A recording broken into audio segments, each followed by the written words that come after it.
Testing, testing. Black Man Renaissance. This is Black Man Renaissance.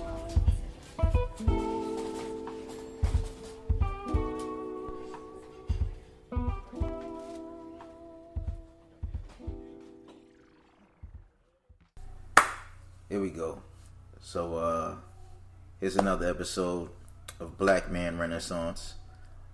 Today, we're coming at you with my man Musa. Peace, peace. Peace, peace, peace. And the question is the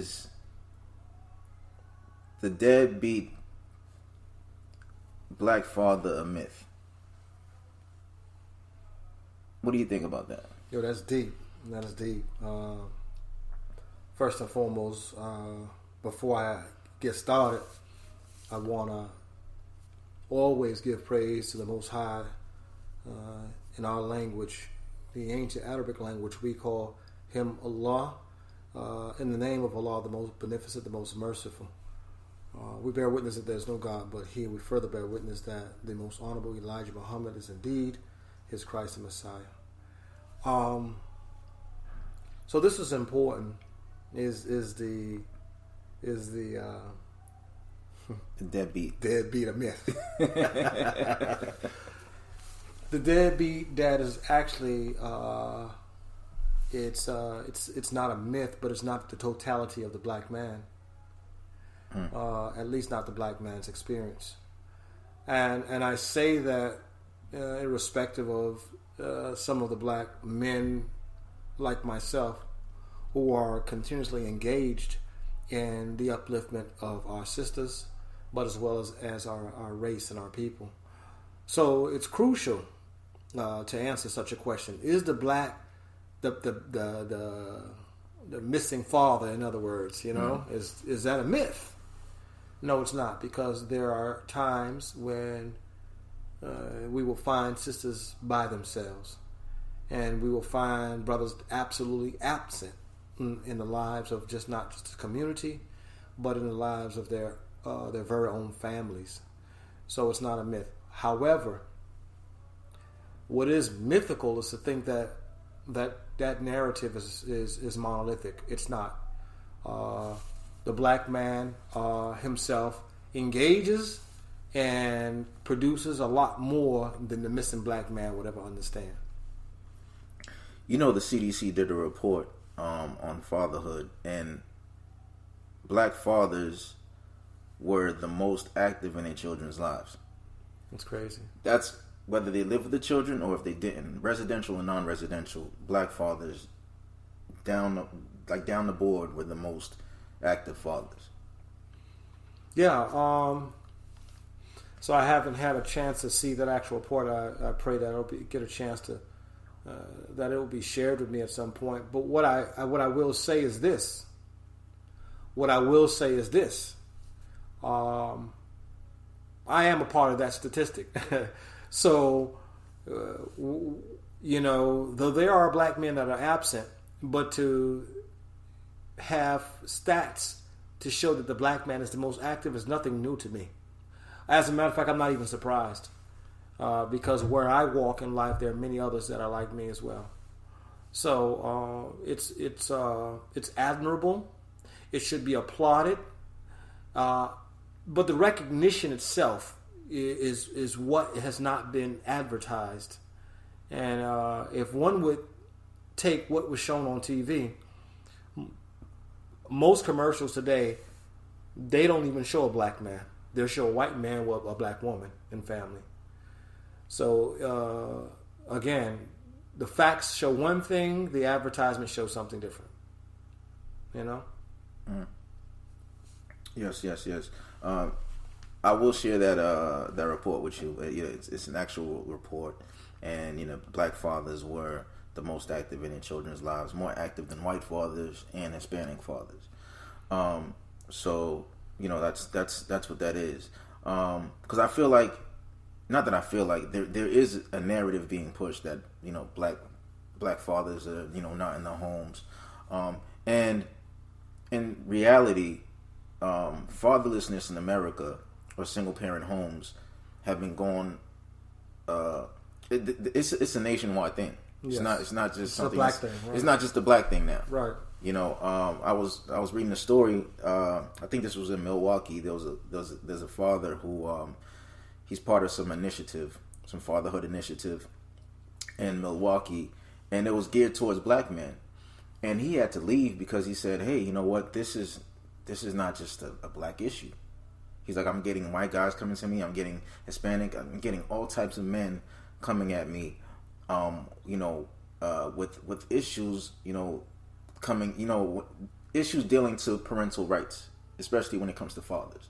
And that's another thing. That's another issue. Do you feel like men in general get the short end of the stick when it comes to fathers' right, parental rights?" Yeah, it's a very good question. I think men will always get the short end of the stick, whether it's black or white or whatever the case may be, because by nature, we always have looked to the woman to be custodial in the most infant stages. And when I say the most infant stages, whether that's from a child being born to a child being 12 years old, these are stages in which the child has to develop, and in their development, nurturing is required. So it's very difficult. It's very difficult to find a father as a nurturer, right? But a mother, in her very nature, is complementary to not only nurturing, but creating the atmosphere for nurturing to take place. So, it's really challenging. You know what I'm saying? It really is when it comes to answering that question, because essentially it is what it is. Women have that. They have that place. So society tends to go with that. How we feel as human beings, we tend to go with that. And what it does, obviously, it forces us away as men from a custodial part. Are we capable, I guess is the question, of maintaining children as custodial parents primarily? Yes, we are. We're very capable.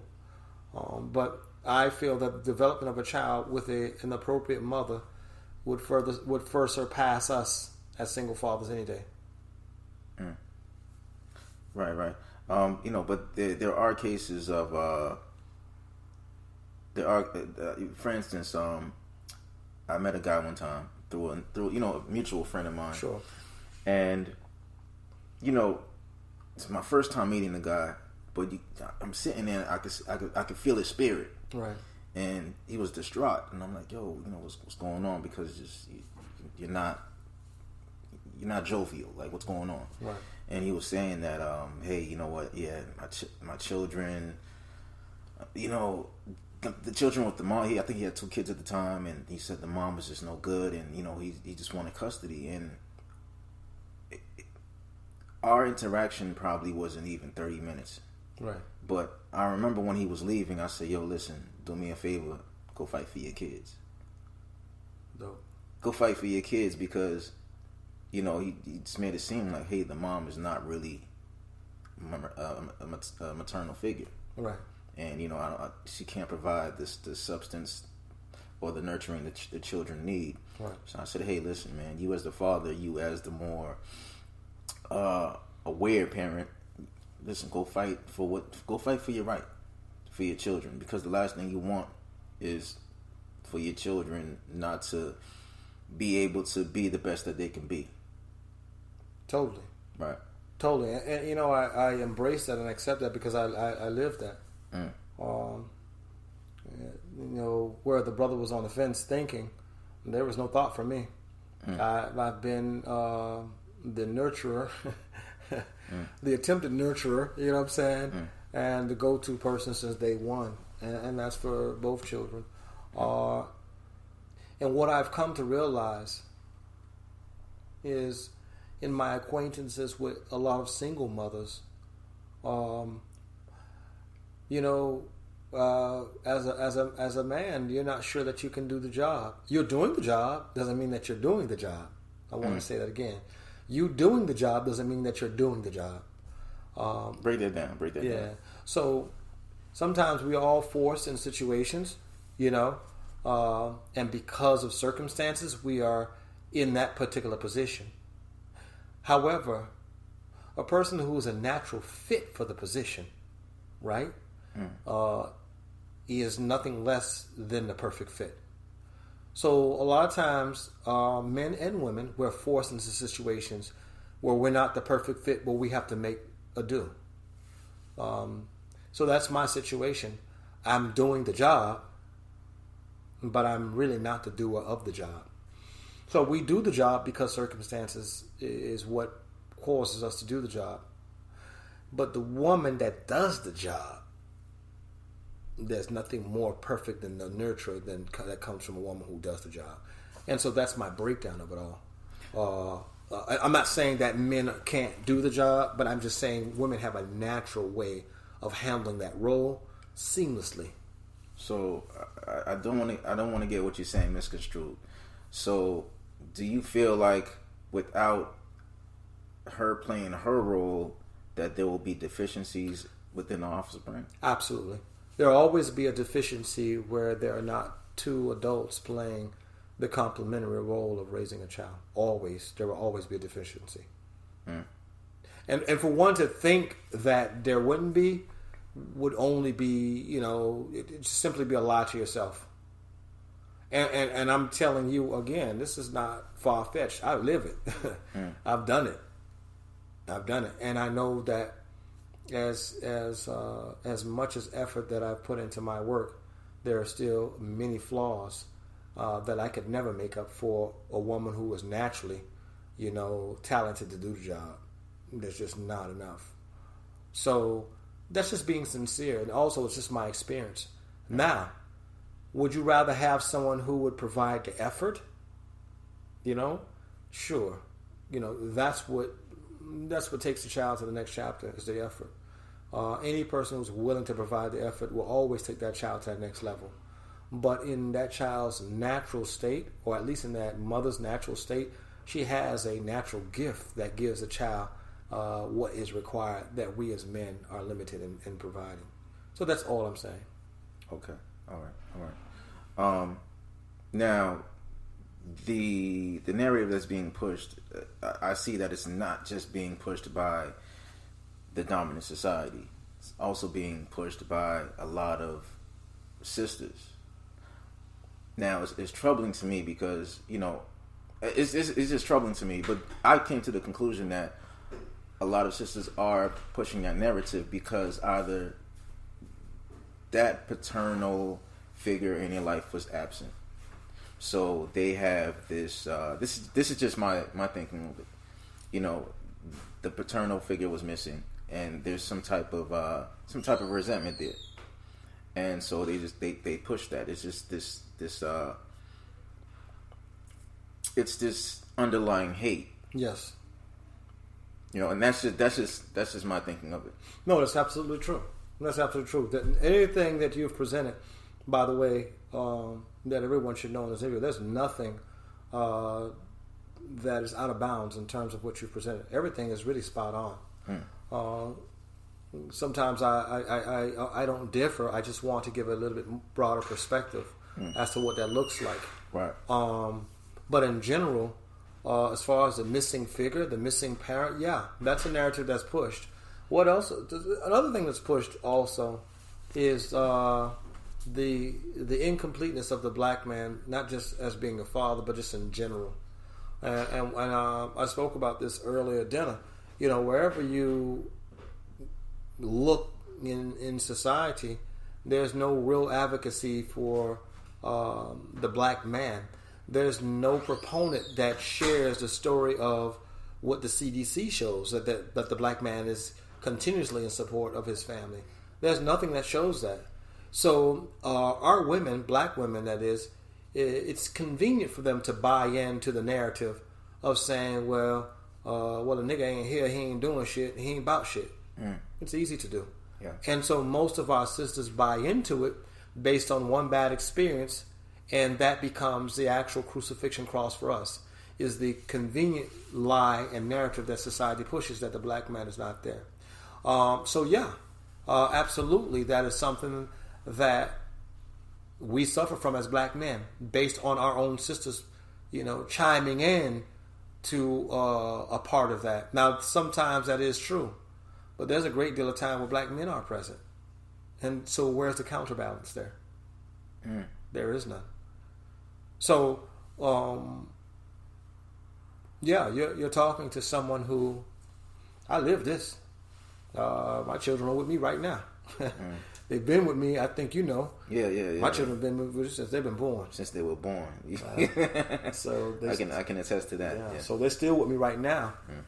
But even in this moment, in some places, I'm characterized as a half-assed dad. Really, that's straight facts. I'm still characterized as a half-assed dad and someone who ain't doing what they're supposed to do. So you figure that out. Yeah, but you as a person, you as the father that knows, hey, you know what, I've been in my child's life or my children's lives since day one. How does that make you feel? I'll tell you. It makes me feel dissatisfied, but my acquaintance with dissatisfaction didn't begin with my children. So as a black man, we are acquainted with dissatisfaction at a very early age. When you have aspirations to be and do certain things, but you can't see beyond what the neighborhood shows you, because TV ain't going to show it to you. Magazines are not going to show it to you. And your teachers are not going to teach it to you. So dissatisfaction, again, is something that, without doubt, is something that I've been acquainted with as a young child. And as I became older, I think I began to accept it a little bit more. So being a parent, knowing I'm the parent at the forefront, doing what's required, making the sacrifices, and still being looked upon by those who don't know me as a person who's absent or who's not done what they're supposed to do, it's a level of dissatisfaction and disrespect. But I think, sadly, I've learned to accept the dissatisfaction and do the best that I could. I mean, people can say all they want, but at the end of the day, there's two people in this world that know that those are lies. No doubt. Right? No so doubt. Isn't your children's thoughts of you more important than the outside world? Yeah, and I totally agree. But remember, this conversation here, we are in the vein of combating the false narrative that are placed on black fathers and black men. Right.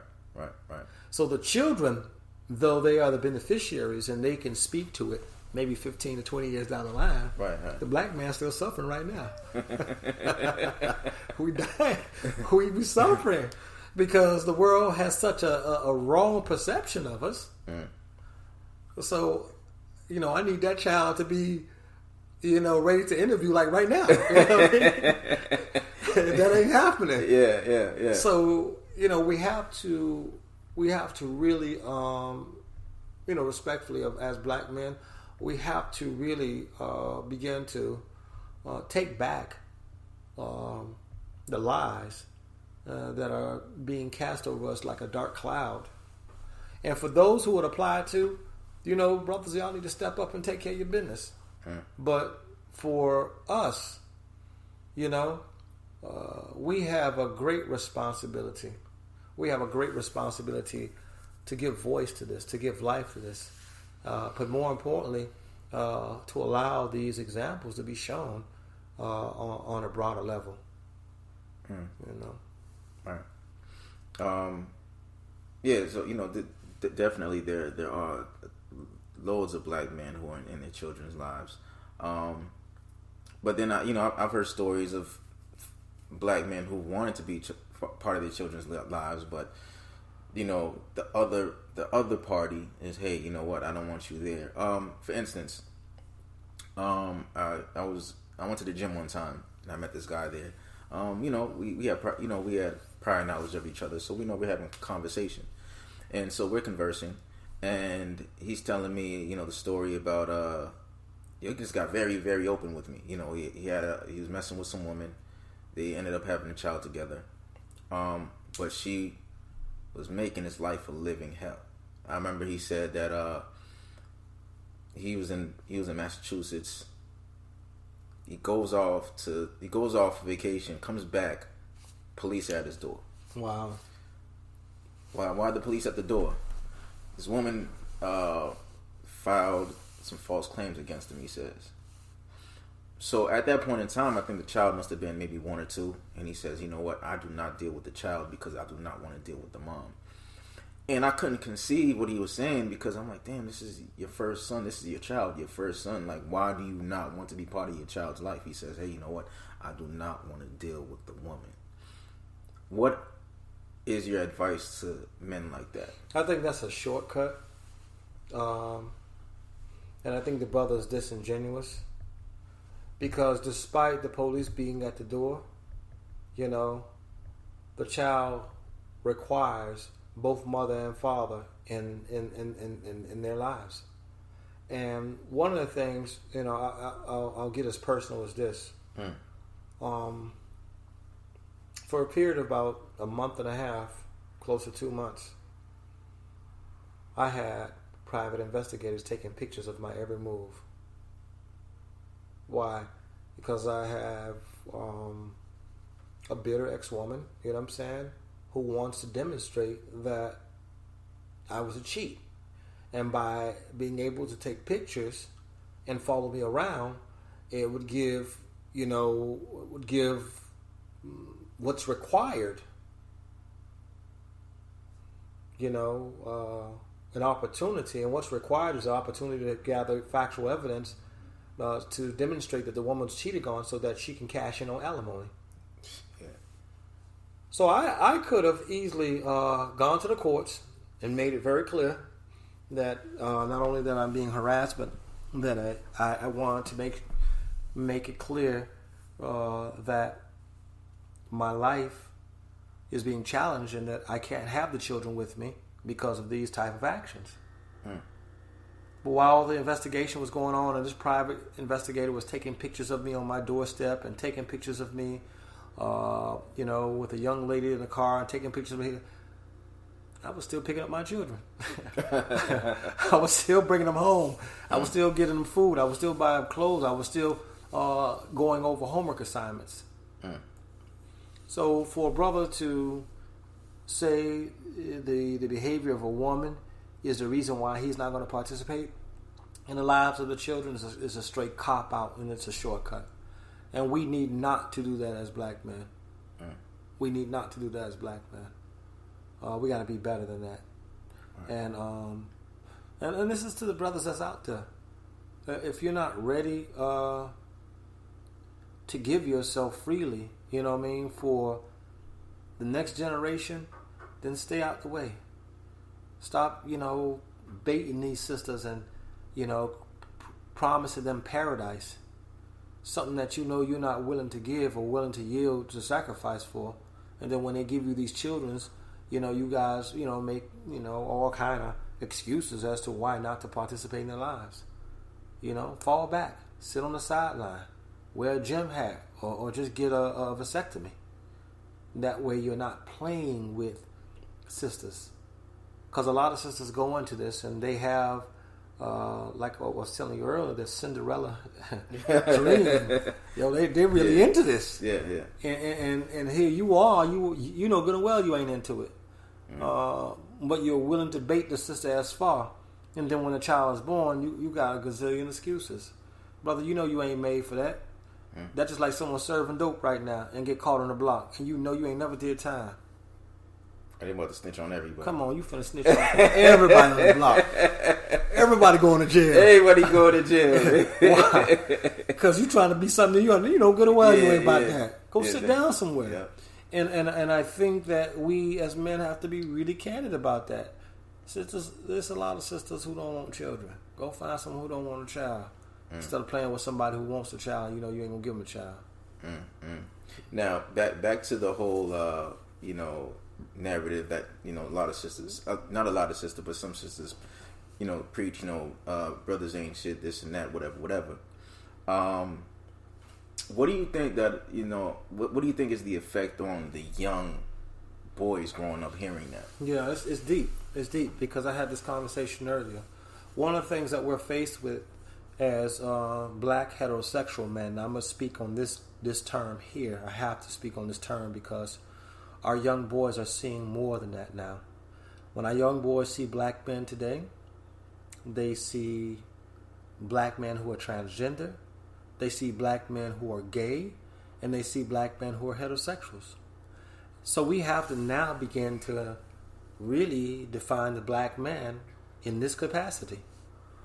And so, but do you think that black man is being defined for us through media? Absolutely. Yeah. But let's get back to the question. Right. So the question is, how does this affect a young black boy when the black man is being dogged? And I'm showing you how the black man is being dogged. He's being dogged on many different fronts. But when we say being dogged, we have to be specific now. Okay. Because we as heterosexual black men, we're being dogged because we're being said that we're not complete fathers. Or that your daddy ain't shit. Okay? And then the child is being fed that. And then through the media and through whatever else may be shown, he can't see a black father that looks like his father. And then when he does see his father, he has so much that's been told about his father that he's looking at his father with a skewed mindset. That's for the heterosexual black man. Then you have the black man who is a father, but who is gay now. Let's talk about it now. Okay. And mama's wailing on their son or their father because the nigga gay, he ain't about shit. Gay ass. I don't need no funny dicks around me and all this. You know what I'm saying? Right. So now that little boy, black boy, has to take that in. And then you got another little black boy who has a father. He didn't see his father in a few years, and his father's a transgender. See, our black boys deal with so much more than the disgruntled black woman who was trying to bury the black man in the sand because she had a bad situation or she's never had a real black man in her life. Our black boys are dealing with a whole lot. So black men today have to now begin to really open up the landscape of what their black boys will be seeing. And they're no longer just seeing that father who might have been a cheat or the mama lied on him saying he's doing this and that. But now these black boys are seeing their fathers move on with other men. These black boys are seeing their fathers dress up like women. How does that affect the black boy? It creates a schism that is far-reaching. It's well beyond what we can even talk about now. So our responsibility as black men, heterosexual black men in this hour, is to do what we're required to do. Which is? If you are not that type of person to govern a family, stay in your lane. If you are that type of person to govern a family, have your wife, have your children, and let them understand that this is what the black man looks like according to your definition. If you are a black man and you are gay and you have a son, you need to be very communicative to him of where he come from and what your world looks like and the challenges that he will now face because of what your world looks like. And if you are transgender, it gets even deeper. Because you have to explain to that boy what your world looks like as a transgender and what he has to accept. See? To embrace your world. It's tough. What he has to endure. Yeah. No, he has to embrace his father's world. Right. Because his father's his father. But he also has to deal. He also has to endure the bullying and this and that. Listen, you're going to endure as a black boy. You're going to endure. You have to endure a whole lot more than just what we are talking about right now. Right. A lot of our black boys who are intelligent or independent, they find themselves in spaces that won't allow them to be who they are naturally. Their intelligence tend to catapult them into areas where academic achievement is high, and most of the academic achievers are white Caucasians or Asians. So that black boy being in that space by himself alone is a challenge. I.e. the STEM field. Oh man, right. Tech, yeah. You know what I'm saying? So when we talk about that, and this is tech is a part of the STEM field, by the way. Right. When we talk about this, it only gives that much more complication to the conversation. But the black boy, again, we're talking about, remember, how do we prepare and how do we think that this will affect the black boy? It affects the black boy on many different levels. So my responsibility as a heterosexual black man is to be able to explain to my son that my presentation of what a black man is defined first initially by that in which Allah God has presented to us. That's number one. Secondly, being a black man doesn't mean you walk around macho bravado. I hug my son. I kiss my son. I tell my son I love him. Because we have to escape this macho bravado that has been taught to us by white supremacist ideology. We are not macho. To be man is not to be macho. I just had this conversation the other week because I'm in this WhatsApp group. And one of the ladies in the group has a son. I think her son is 16 or 17. And she was asking us because she was just at the brink of, she was at her wit's end. She goes, hey, listen, my son is 15, 16. His father, Haitian man. Her son is really bothered by the fact that his father never really shows any affection. Neither did my father, by the way. Neither did my father. So, you know, I get maybe it's a cultural thing. It is a cultural thing. It is a cultural thing. So, you know, her son is really bothered by it because he's like, hey, listen, like, you know, he never congratulates him for anything he does, you know. So he just feels like, damn, like what? And I didn't know what to say besides, hey, you know what? Try to see if you can get a mentor or a coach for your son because his dad is who he is. You know, at 15, 16, his dad is going to be who he is. Right. So, you know, the best you can probably do is to try to get that additional support, you know, the complementary support, right? You know, or supplemental support. It'd be supplemental, right? It'd be supplemental. Yeah, supplemental. To me, that's all I could think about. I don't know what your thoughts on that is. You know, you're absolutely correct. It goes back to what we were saying earlier, man. Like, brother, if you ain't prepared for this, man, fall back, man. You know what I'm saying? And prepare for what? Prepare for fatherhood in that way. As a black community, we continue to evolve in the manner of being able to share a lot of our emotional uphill battles. As recently as, let's say, maybe 15 years ago, it became a little bit more convenient, you know what I mean? Right. But as we are getting now into certain places where, again, we identify with the LGBTQ community and other places, you can see that it's important to be able to share, you know, jovial and loving feelings with our children. It's important for the black man because you're being outdueled and you're being beat by something that's already in you. So our ability to be expressive doesn't handcuff us, but it is something that we have to realize historically that we not only have not had, but we're now beginning to grow into. My father, before he passed in July, one of the things I used to do emphatically, I used to always hug him and kiss him. You know what I mean? Yeah. And then my dad would be looking at me like, "Dude, like, what the hell are you doing here?" You know what I'm saying? Yeah. And I want to express to him and show him that this was a new way of communication that I learned. Yeah. He wasn't down for the shit, but I did it anyway. Yeah. And I did it to my son. And so what that said is that I was able to grow.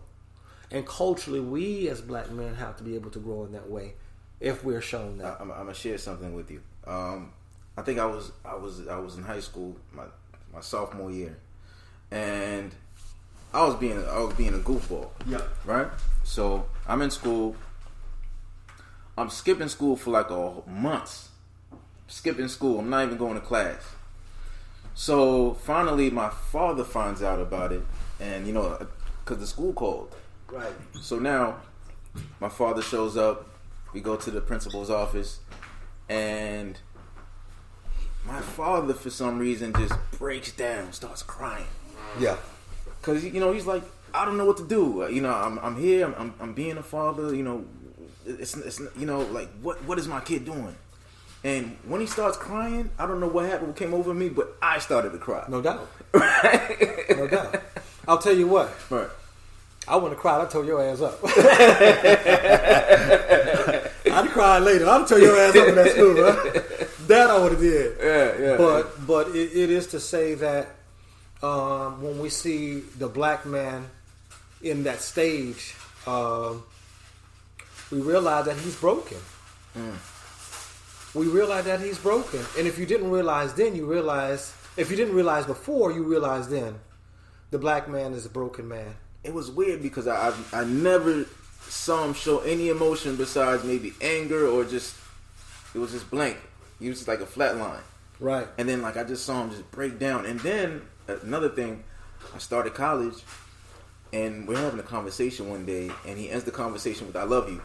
And I felt weird. Yeah. I was like, it's awkward. That's awkward. I was like, where'd that come from? Yeah, and my jerk reaction was "I love you too," and it was like really quick.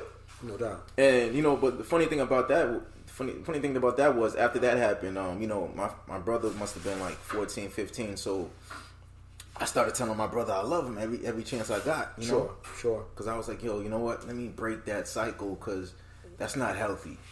And again, someone had to introduce that to you. Right. So my introduction to the love piece. Telling a brother that you love him. I learned that through the teachings of the Most Honorable Elijah Muhammad in the nation. Like, brothers used to tell me, "Yo, I love you."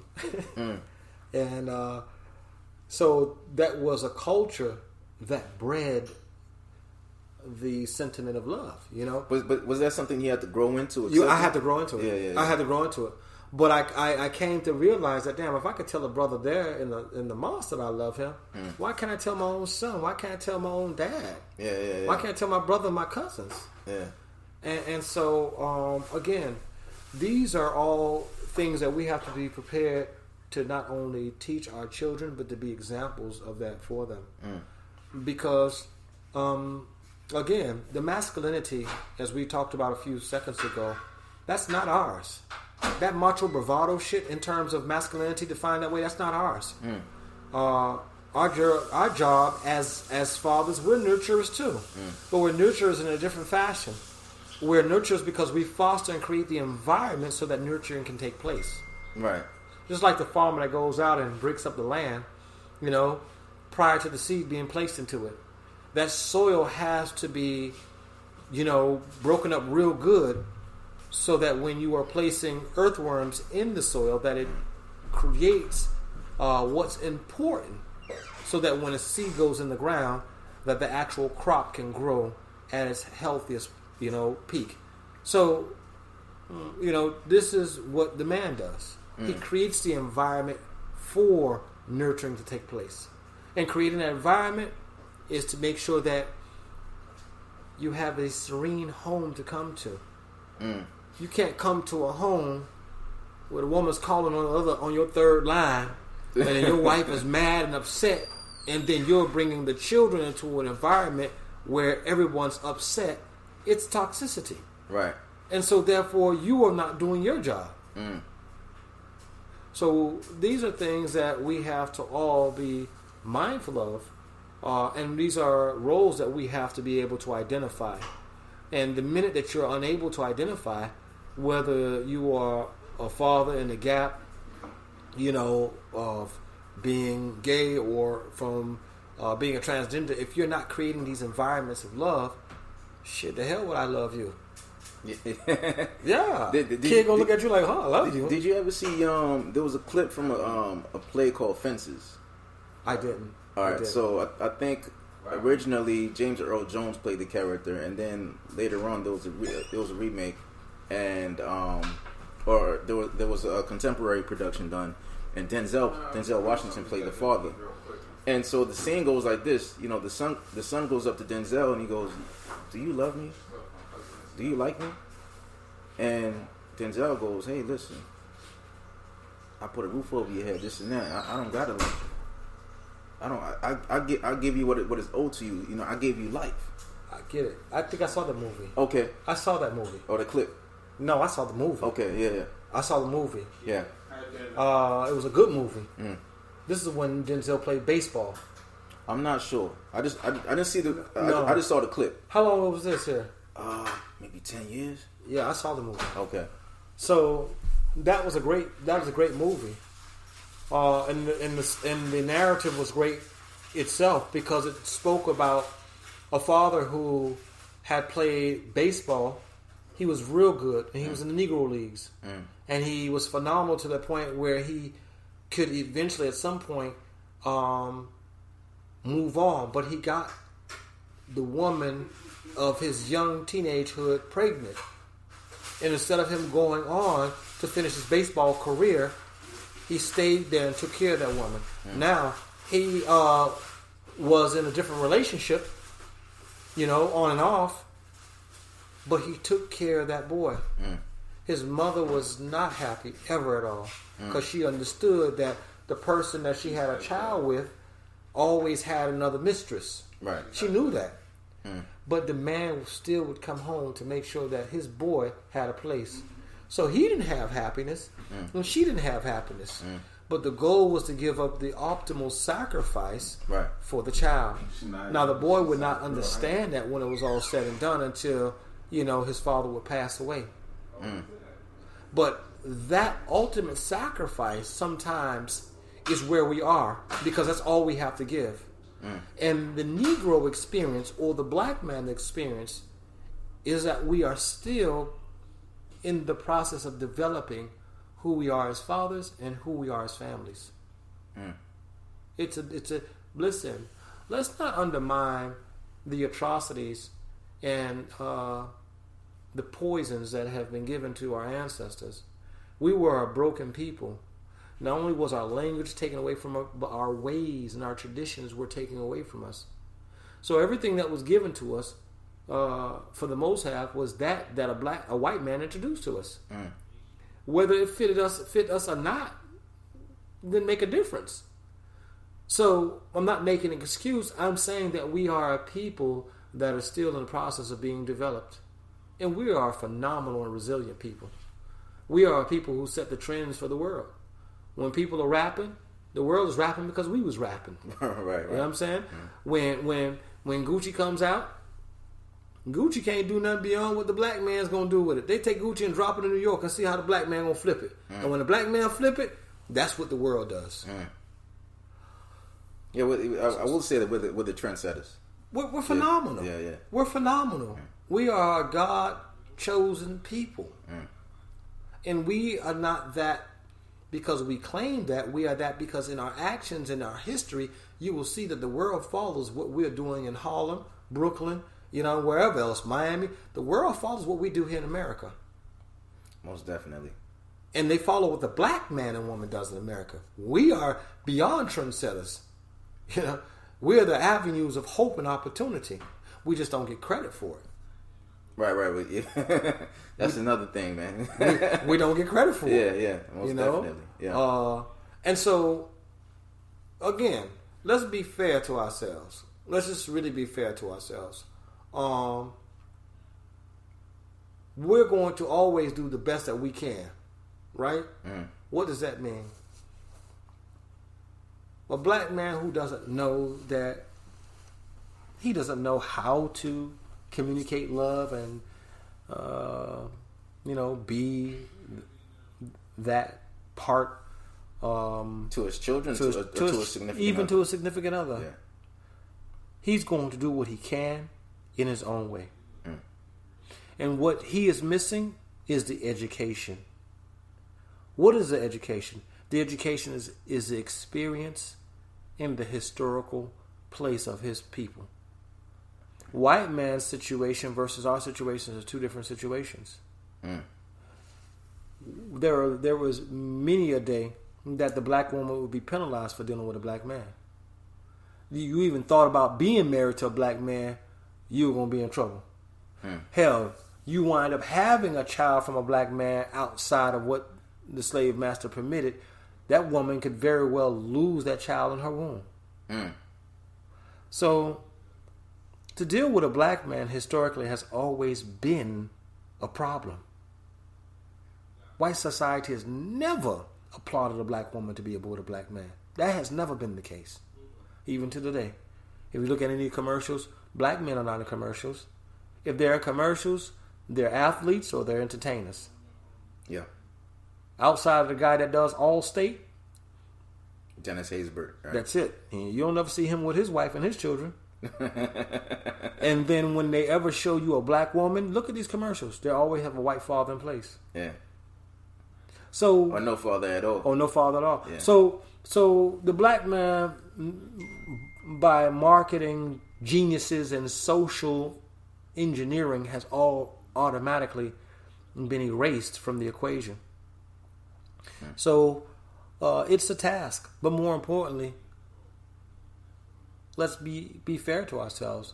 It is a process by which we have to continue to learn. We have to continue to appreciate the progress that we have made, and we have to continue to recapture the narrative of who we really are. And we cannot afford or allow others to define us as to who we are. But we have our responsibility on that side of the coin to catch ourselves up to speed. Brother, it's okay to say you love somebody. Brother, it's okay to hug your daughter, your significant other. It's okay to give your wife roses. It's okay to let her know that she's beautiful. It's okay to massage her foot. It's okay to wipe her ass. It's okay.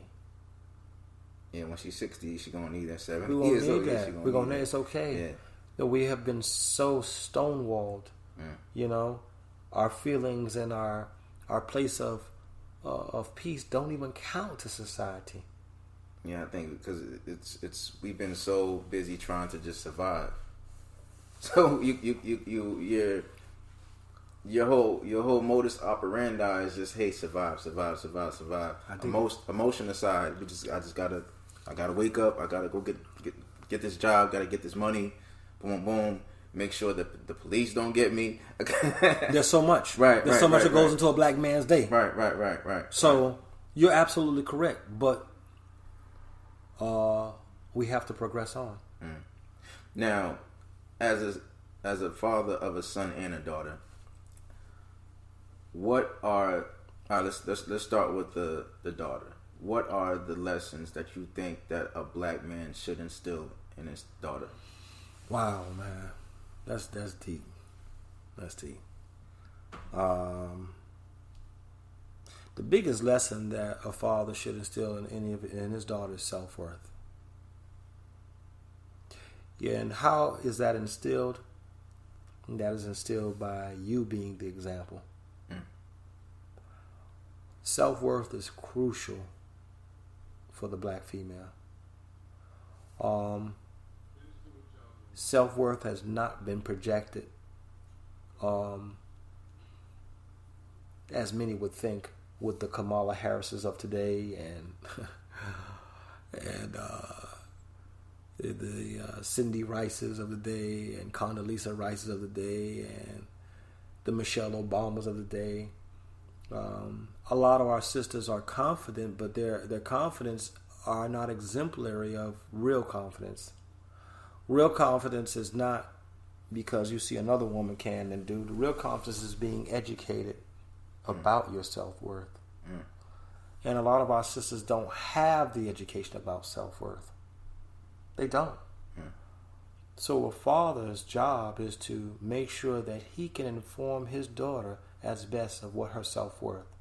And that self-worth has to have a conversation that begins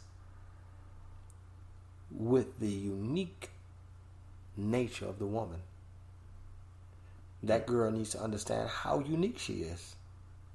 How unique is the woman? Well, you put it in an appropriate context. There's not one human being that can be thought of without the woman. The woman is the workshop of the Creator. The woman is the multiplicant, mathematically, of the human existence. Without the woman, you are negative every fucking thing. She is the multiplicant. Anytime you touch the woman, she can magnify whatever you have times 10. Whether it's a physical child or whether it's just an idea that she shares. Because most women have more friends than your ass any damn way. So she can share her ideas in a gossiping circle, and that idea can go much further than you would do yourself. But to be able to teach the woman the value informatively in such a way that she not only believes it, but that she puts it into play, is the most valuable thing that you can teach a woman or a little girl. So we have self-worth. Self-worth. What's another thing? The next important thing that you can teach a young girl is authenticity. Everyone is created differently. And there's no woman that is more appreciated than the black woman who's authentic. If she decides to wear her hair curled up, not napped up, ladies, curled up,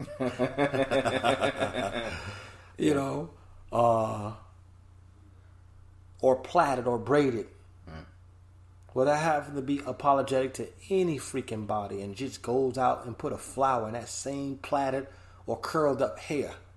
Put a beautiful, daisy in there. She should be able to do that without having to be accepted by anybody.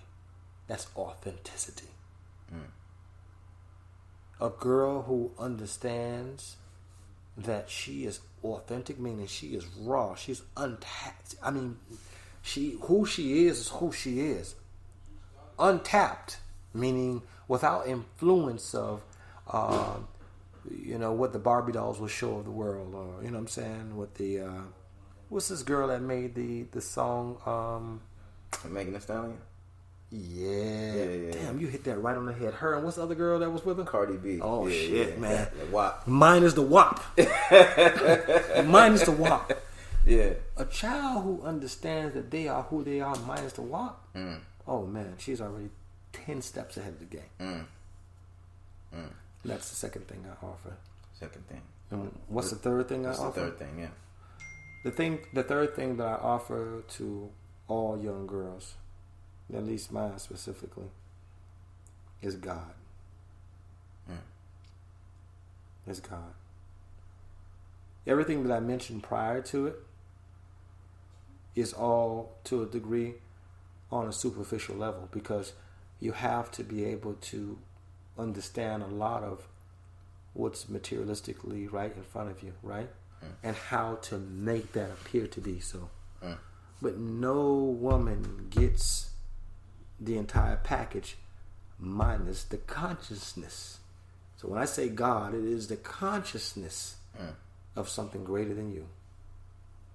Because once you have the consciousness of something greater than you, it gives you purpose, right? To be authentic. It gives you purpose right? To do all the things that one would not normally expect that black girl to do. But there has to be a greater conscious, greater than that which is superficial that you see before you. Your knowledge of self. Man, but that's God. Self-worth doesn't come without the complementary component of a source that's greater than you. You have to be able to understand that it was something greater than you to give you the definition of self-worth. Even though you are in the process of defining self-worth, but there's already a carbon copy format for you. You're just trying to acquiesce to that carbon copy format. Absent the WAPs of the world, right? Yeah, WAP aside. Bullshit. Yeah. Do you think fathers play a vital role in how their daughters enter the dating market when it's that time? Yeah, as far as okay, you know what, staying in shape and this and that, and how to interact with the man, and that's a tricky question. I have not had that conversation with my daughter, and in my past experiences with some of the things that I have witnessed her go through, I would like to think that none of them young boys represent anything that I've ever shown her. So, it may. But I don't have an answer for that because I've not had that conversation yet. And I understand, again, my responsibility is to create the atmosphere, for her to be able to find that which would be protective for her. And creating the atmosphere simply means making sure that whatever information that she receives, that it allows her to experience a decent experience, whether it's with a man or whether it's just going to work. Give the child information so that they can anticipate what to expect. So I know that my role as a father in terms of the examples is something that I would think at some point that she may possibly look for in a young man. But then what if she doesn't see me as positive? Then she may be looking for everything opposite. Right. Than what I provide. So that's something that I would love to answer, but I've not had that conversation yet, and I really don't know. Okay. Now, what are the three things that comes to your boy? The first thing that comes to me with the boy is for him at a very early stage to understand that he is a god of his destiny. That's important to know. My son must understand that he is a god of his destiny. Let me break that down for you. Okay. So to be a god is to be a force and to have power. And so that little boy should always know that he has the force and power to make his tomorrow. He needs to know that. Second thing my son has to have is the ability to know that he will fail. Failure is inevitable. You have to know that you're going to fail. And failing is not a bad word. Failing is just a step back so you can step forward. Failing is a part of a building block. And last but not least, my son has to be able to understand his alignment with service to something greater than him. Why is that important? Because we as men, just scientifically by way of testosterone, we tend to get, we feel ourselves a little bit too much when we get in certain places.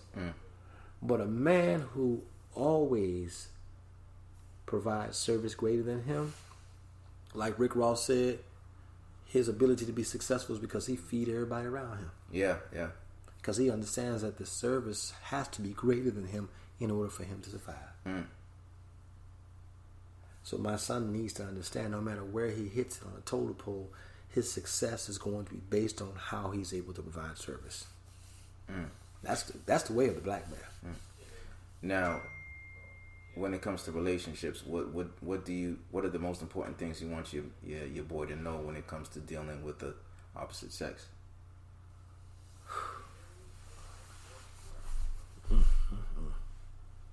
Let me take a little drink on that one.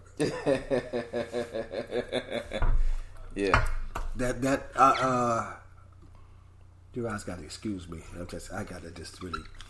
What needs to be understood? What needs to be understood is that when you marry, there's two ways that you marry. There's two reasons that you marry. You can marry someone, which is a lifetime commitment, based on the laws in the unisons in which God created marriage for. And when you do that, you can only expect that person to reflect that which you married them for. Or you can marry for what's society's way of saying that, you're a good guy.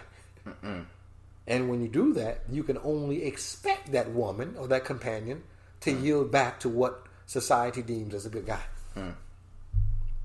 Either way it goes, you have to make a commitment to one thing, and that is the rule by which you are marrying for.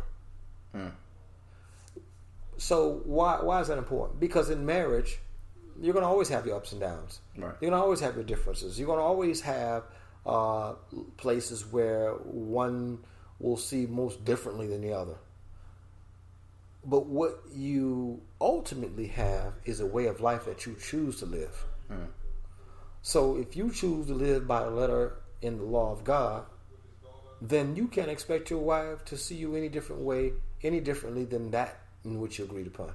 Right. And if you married the woman just so y'all can look good, you know what I'm saying, and carry on with society ways, then you can only expect to, to look at you in that way as well. That's the ultimate lesson of it all. That's good right there. It's good right there. I don't know. I mean,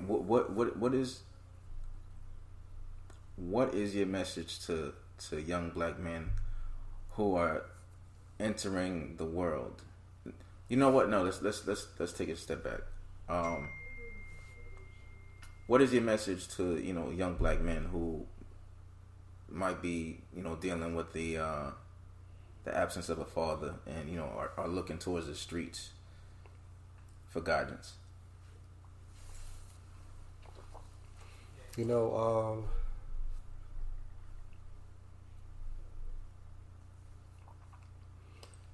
lot of brothers who are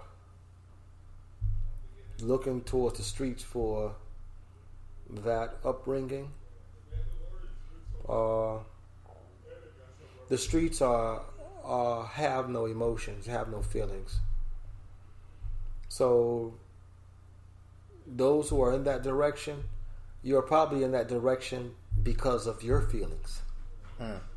So if we understand what that looks like, then we have to be fair with ourselves and just simply say that you're in the wrong direction.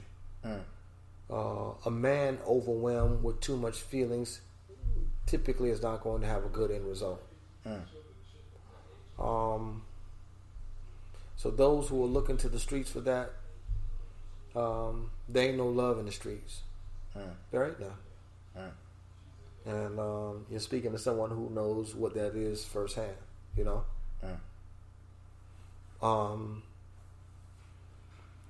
As far as those who are looking for a different place in life or just looking for a leg up, who are not looking for the streets, one of the most important things that you will have to understand as a young black boy is endurance.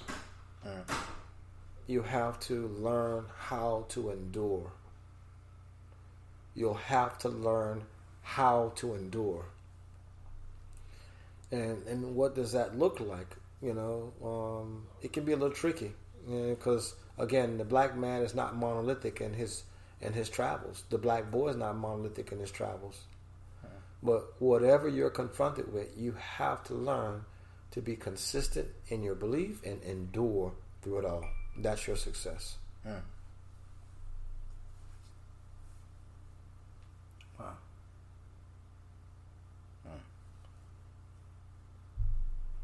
I mean, that's just really what it is, man. Yeah.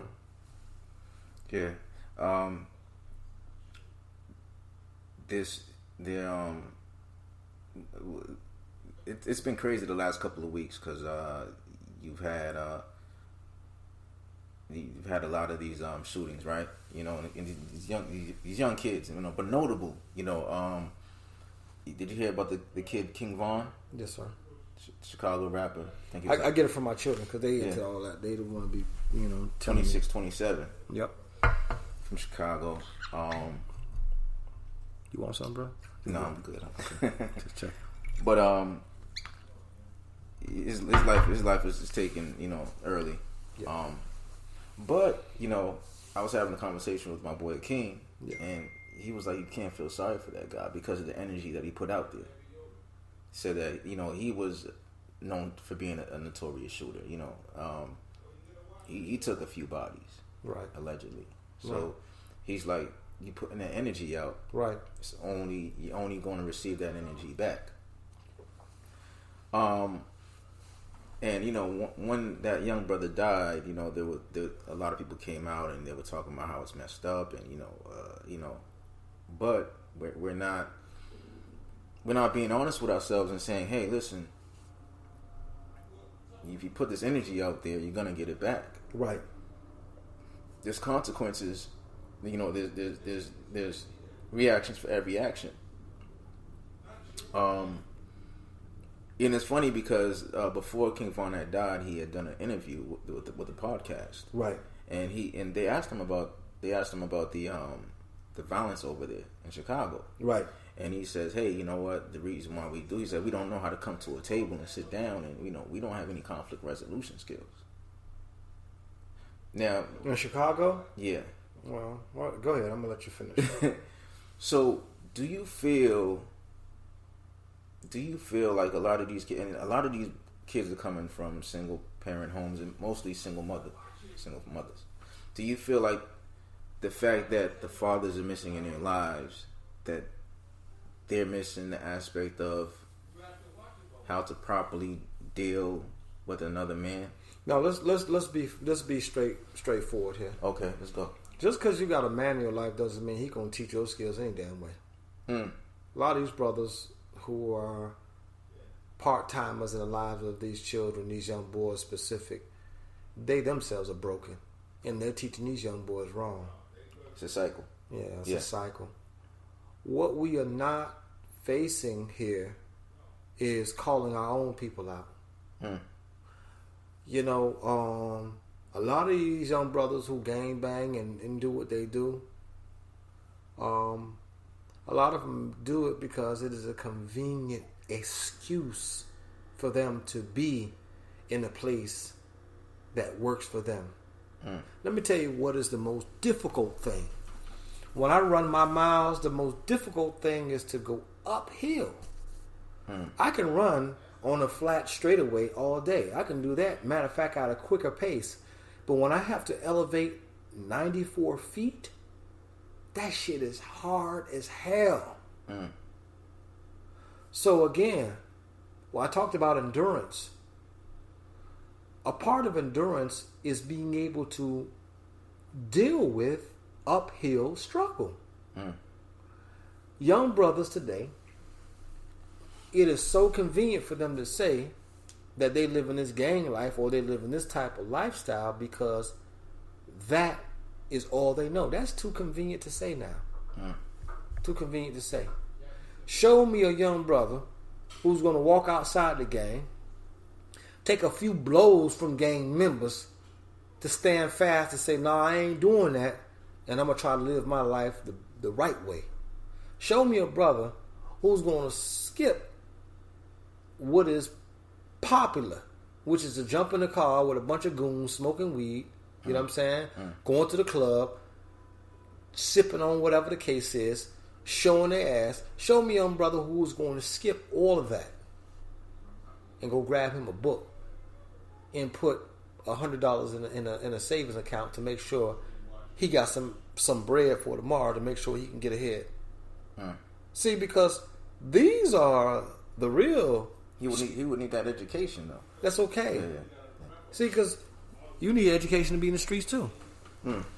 So why are you spending time in the streets trying to get educated in the streets when you could take that same energy and spend time by educating yourself in the book? Ain't nobody out there guiding us. Nobody wasn't out there fucking guiding me. I got most of my education from prison. That's why I learned. So show me that person who's going to go outside of what is convenient. I'm sorry to say, even though our brothers shoot at each other and get themselves shot at, some of them get shot down, some of them shoot others, that's really convenient, bro. Because that's what everybody's doing. Show me somebody who wants to step outside of what everybody's doing. That's all I'm saying. And so when you're able to show me that, I, in turn, can show you what progress looks like at a later place in life. Right now, these brothers who are buying into this lifestyle, I'm gonna keep it 100. You are a cleansing system. An agent. Yeah, you're just wiping out what needs to be wiped out anyway.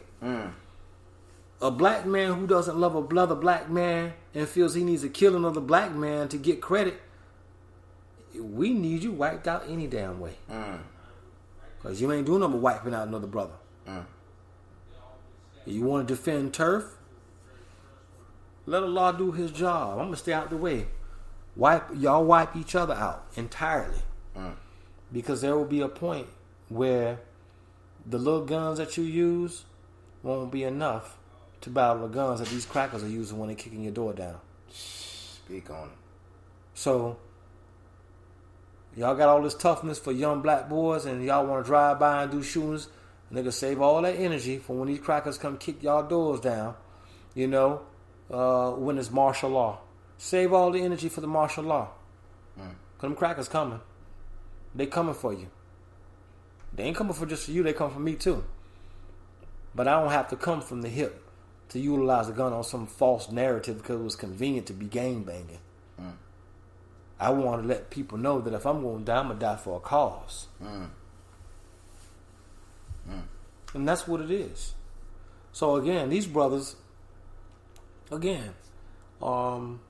do we say about that?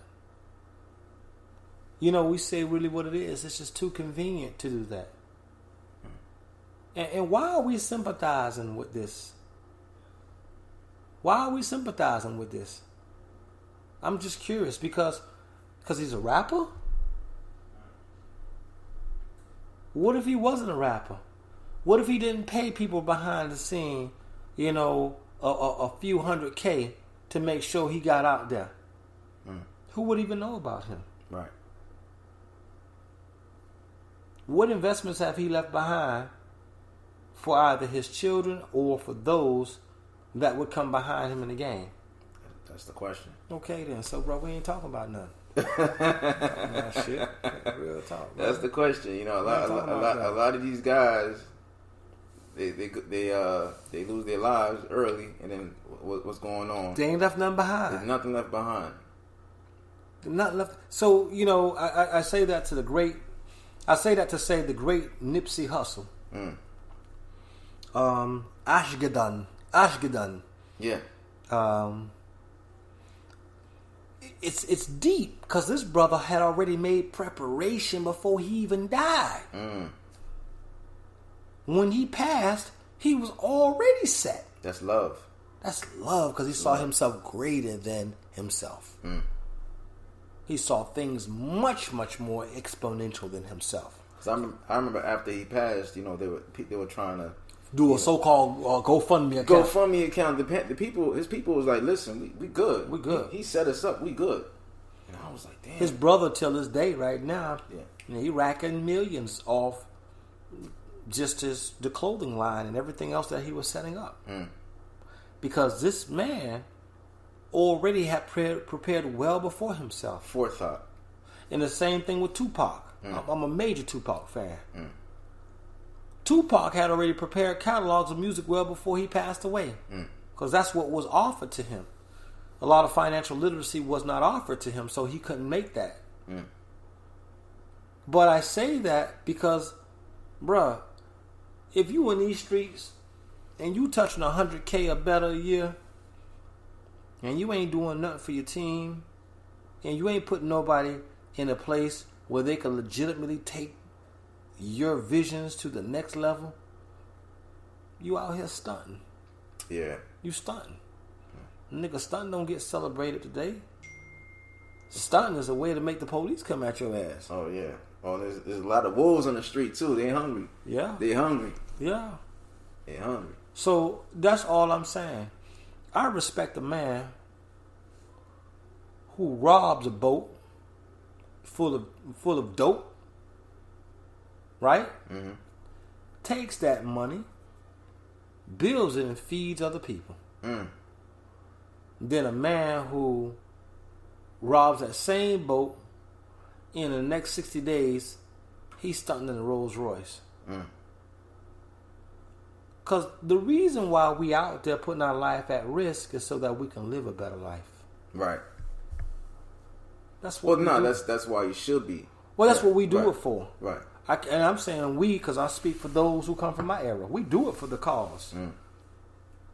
Because we know that if we good, even though our parents are not indulging any of that nonsense, they good. Let me say, there ain't nothing better than to see your mother smile after you've sent her a brand new car that she can drive. Or you done paid her bills. Or you done paid her home for... Listen, brothers out here clipping brothers for territory. And none of their moms ain't got no properties. But you gonna kill a nigga and you gonna do 25, and then you gonna leave your mother in the same condition. Oh, you gonna die. Man, come on, man. You gonna die, you gonna leave her with nothing. You gonna leave her in the same condition which you found her. Yeah. So this is this masculinity bullshit that has been fed to us. Brother, we are black men. You won't find another group of people more loving and more caring than the Negro in America. He loves everybody and loves everything except himself. Except him. Wow. So if we can just get an ounce of love for self, please, man. Was he conditioned to be that way? He was conditioned to be that way. But that's just like the story of Christopher Columbus. We know Christopher Columbus didn't discover the world. In the same way we know that the black man's mind that he has today is not his mind. We know the white man is who taught him. Hell, he couldn't even go into a church and read the Bible until the white man told him he was able to. Which is why Islam has been the hallmark of my children and myself from day one. Because we definitely are not going to be susceptible to what our slave masters would teach us after they felt is appropriate for them to teach us. Now, when did you find Islam? Man, I found Islam when I went to college. I played college football as a freshman. Okay. What position? I played receiver, man. I played receiver. And pretty good, by the way. And my roommate, no, let me not say roommate, because we didn't live together, but one of my quarterback, freshman quarterback, he came from Miami as well as I did, and we were in North Carolina, a college called Toussaint College. And this dude was weird.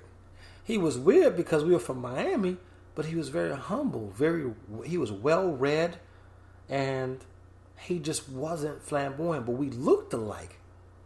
I, on the other side, when I got to college, I had my own Cadillac Sedan DeVille. I had a herringbone set like Tupac, about a half an inch thick. I had a Cartier set. I had cash in my pocket. I had man, listen, I was dead kind of fresh, baby. I had different Bally's, all colors that matched every last silk shirt that I had. Wow, it was like a drug dealer on campus. Oh man. The dorm, the guy who was responsible for the dorm, his name was Thornton. He said, "Listen, son. Now this dude was sweet. Yeah. But he was responsible. He's a brother. He said, son, if you don't slow down how you living, you'll either wind up dead or in prison." But anyway, that's where I met Islam at, through this brother named Adib Sharif. He was we were the same age, you know what I mean? I might have been just a few months older than him.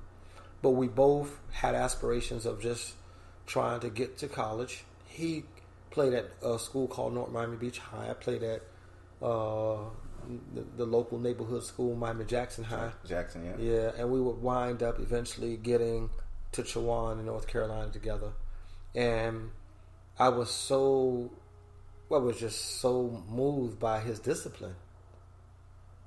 And when I came in there, he taught me that your name is Moses, that's your mother name, but your original name is Musa. Because Musa is a language that we spoke before we were stolen from the lands. That's what Moses would have been significant to. And that's why I rock the name Musa till this day, Brother Musa. So my acquaintance with Islam was in college. And then obviously as I got locked up, you know what I'm saying, I would later have time to study and compare and contrast what it was I grew up with in the Catholic religion versus Islam. And a lot of it was very similar. But I was able to, again, put it together. And when it was all said and done, I realized that Islam had more of an ancestral tie to me than Christianity would ever have. And those of us who are black, if we do our homework, we will recognize that Christianity was what the colonial slave masters brought in.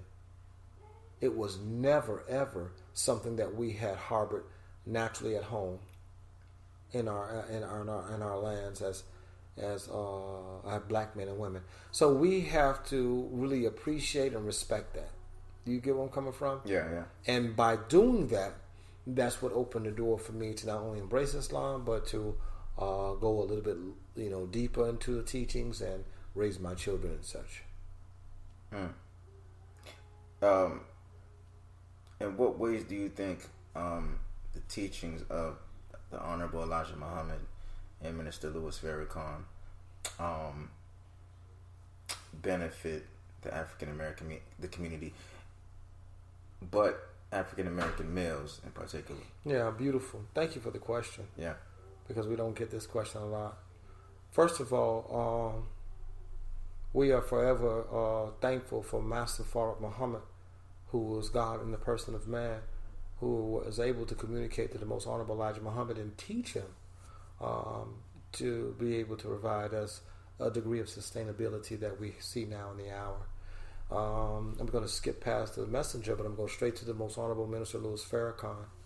And we are most definitely grateful for him for being guidance and light in this hour. But I can easily say that he identifies as what would be known as, the comforter in this hour. This is a man who, without a shadow of a doubt, has taken the teachings of the Most Honorable Elijah Muhammad and he has made it applicable to us in real time. He has been he has had the gift and the skill to break down the teachings and the lessons so that we can make it digestible for ourselves. But what he has done that he has not been given credit to by white America is that he has taken young boys who are fatherless, young boys who are gangbangers, young boys who are totally in the wrong, understanding of manhood, and he has made them men. He has, by God's grace and mercy, he has given us an example of what a man should be. When we talk about being responsible and creating environments to protect our women, the minister teaches us these things. He doesn't just teach it by mouth, but he's lived it. And he is the author of books that have explained to us what steps we should take. But furthermore, when the process is all said and done, we are not done yet. He sends us out into our own communities and makes sure that we understand that a part of your success is making sure that someone who doesn't understand what it looks like looks at you, not listen to you, but follow the examples of you. So I sit here with you, Lashitet, and I have to say that if the minister had not influenced my life, I don't think you'd be taking time to influence me, to interview me today. The examples that I showed you with having my own daughter at the age of 3 years old when we was doing our Rap Creole show. Yeah. Catching the bus with my own daughter to make sure that all those examples came from the sacrifice of what it is to foster and protect and take charge of our situation as men.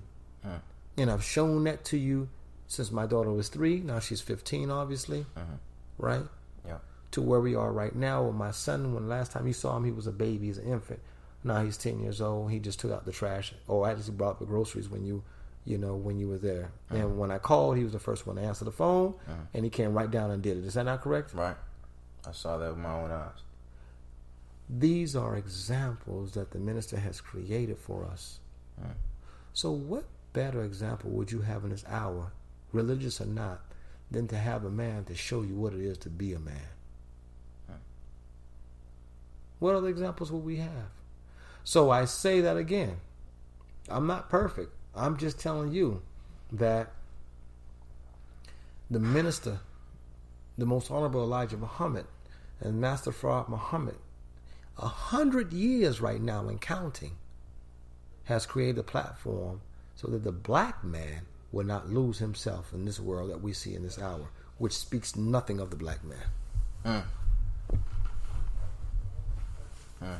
So that's how the Islam, and that's how the Honorable Minister Louis Farrakhan has not only saved me, but he has saved many of us. Wow. Just ask Busta. Have you heard Busta Rhymes' most recent album? Yeah, the record. You're talking about the record that he did with Ross. Yes, sir. Yes, sir. What's the name of that record? That was a tough record. Can we play that, or is that? Nah, you can't play the record. All right. Because I'm just saying. Yeah. The minister makes men. He remakes men every generation. Show me another black man who remakes men generation after generation. That's not to exclude the Million Man March that has never, ever been duplicated, ever. Master Farad Muhammad. There you go. That's the name of the song. Yeah. What other man do you know that has replicated the making of men outside Minister Farrakhan from generation? He's been doing it for 60 years. And well respected. 60 years. Well respected. And we don't need CNN and MSNBC. And he's still making men right now. This is the only man that can broker peace deals with the rappers. And hold on. And the gangs. And the gangs. But truces between the Blood and the Crips, that didn't come from California or LA. Yeah. That came from the nation. The minister brokered that. Yeah. He was able to get with the original founders of the gangs in the prisons and broker the truce. Then the crackers ain't gonna tell you that. But I'm saying that any man who can replicate the teachings for 60 years to new babies that have not even heard of him, and they can fall right in line, he is a man of God. And that was my introduction to Islam, and to this moment at this day that continues to be my stakeholder. Picture right behind you, if you just take a look, that's the Surah Al-Nas, and this is Surah Al-Quran, and this is the Surah Al-Majid, and that's Al-Fatiha. What makes these brothers who are, just notorious, man, fall in line and not fall in line, but just be able to sit back and listen to this brother speak? The minister speaks with a truth that's not his, but he speaks with a truth that belongs to God. And whenever a man is aligned with God, he has no hardships, nor does he have any setbacks, because God's tenure is not something of the hour, but it's something that we can say in our teachings that is already projected 25,000 years in advance. So the man is only going to speak something that he heard of a creator that already gave him the answer 25,000 years in advance. He's already speaking something that he knows the people are going to fall in line with. Not of his own accord, but God has already written that. So this is the answer to that. And I'm not speaking on behalf of the minister. Let's make that clear. I'm just telling you that in the teachings, it speaks of that. Anything that he is saying is nothing different than what the Most Honorable Elijah Muhammad said. Really ain't. If you go study the Most Honorable Elijah Muhammad in the books that is there, anything he's saying ain't no different. So the mere fact that he was able to hold on to what was said and to go back and rephrase what was said 50 years later and still have the same magnetic attraction says that the attraction is not in the individual, the attraction is in the information that's being shared.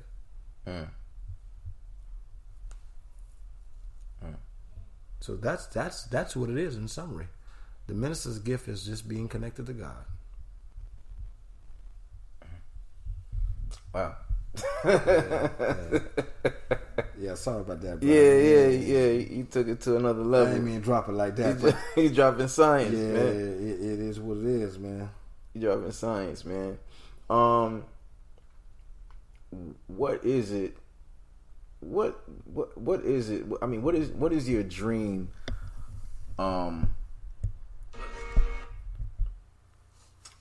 is your dream?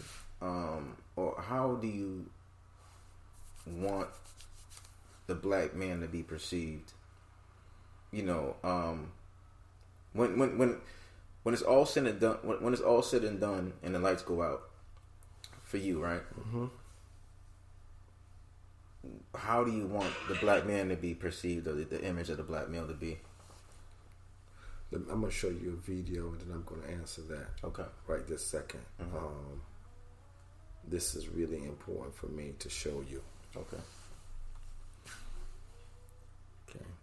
This is Grove Hall. Okay. The mosque, yeah.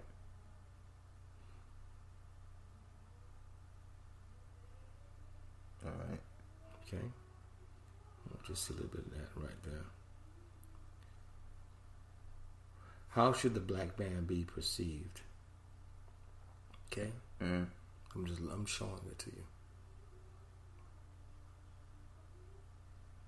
It's like a farmer's market that they have. We do it. We've been doing it for 3.5 years now. Unannounced. No one gives us a props.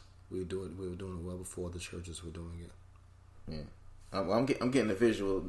Okay. Yeah. So what we were showing more recently is an actual a visual of a commercial spot where how should the black man be viewed and seen? The black man should be viewed and seen as a man of service. And who are we serving? We are serving humanity on behalf of God. That is the work of the black man. Anything greater or more than that is not the representation of the black man. Now, for some others, that might sound absurd, because then they'll be like, well, where is our place in the history of humanity? But, brothers and sisters, our place in the history of humanity has already been etched in stone. If you look at the Sphinx in Egypt, we were already here. We are the beginning of humanity. But now, in this hour, our responsibility is service. And our service to the Creator is a service that simply says that we owe the work of God to the very God that has answered the cries and the prayers of our ancestors. Anybody here in this Western world, as a black man, whether you're from Cuba, whether you're from Panama, whether you're from Haiti, whether you're from Trinidad, or whether you're from Mississippi, if you think that your ancestors did not cry, if you think that your ancestors did not cry while they were being lynched and burned and thrown overboard, you are a fool. Those cries and those prayers have to be answered, and they have to be answered through a way of service by us as black men in the American diaspora. The minute we're able to answer those prayers by service, then we have fulfilled what our purpose is.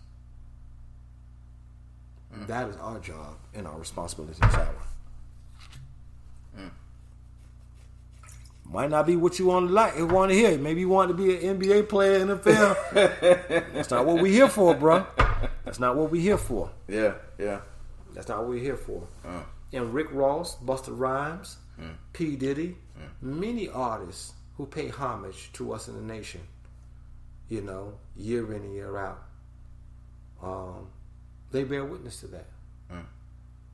So the nation ain't no clique, it ain't no cult, like these crackers be saying it's a cult. Nah.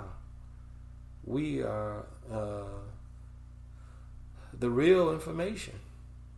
We are the real information. And we try our best to make sure that those who are prepared to take on a new way, a new life, we make sure that they understand that this is who we are and this is what our reality is based upon. It could never be based upon, what our former slave masters have created. It has to be based upon something that is new, something that's original, but something that's greater than the slave master himself. And that is God. Wow, man, this has been a very, very informative interview, man. This talk is not even an interview. This is a talk. This love, man. This is the first of many, man. Because I definitely want to have you on here again. Yes, sir. But as we go out, is there anything that you want to say? Is there a prayer that you want to, No, I'm good. I want to just really be thankful for the time and the respect. You know what I'm saying? Given to me to be able to sit here and do this interview. Most definitely. That is not to be missed, because people have to keep you, in a high place to be able to share the information that you have and with those who listen from wherever. So I am most thankful for that. Absolutely most thankful for the history and the experiences that I've enjoyed in my life. But last but not least, I'm thankful for the continuous effort that you have presented today for the black man and his purpose. It is important that we keep our foot on the gas pedal and make sure that the world understands that the narrative that is being framed for us is not that which we are totally concerned with. Yes, we do respect the LGBT community and parts of the transgender community who have a lot of money behind them and have a lot of advocacy behind them about their influence and their cause. But we are the black man. We are the heterosexual black man who has been doing right by our people from day one. We ain't going nowhere. And no matter how people want us to be invisible, we're here. And this audience here, this platform here, allows us to speak our piece of that. So I say that. I leave you in a universal greetings of peace and paradise. We say it in our own ancient Arabic language of Assalamu alaikum. But more importantly, I say to the brothers and sisters who are tuning in, peace. And may God's peace be with you. We out. Out. Thank you for listening to Black Man Renaissance.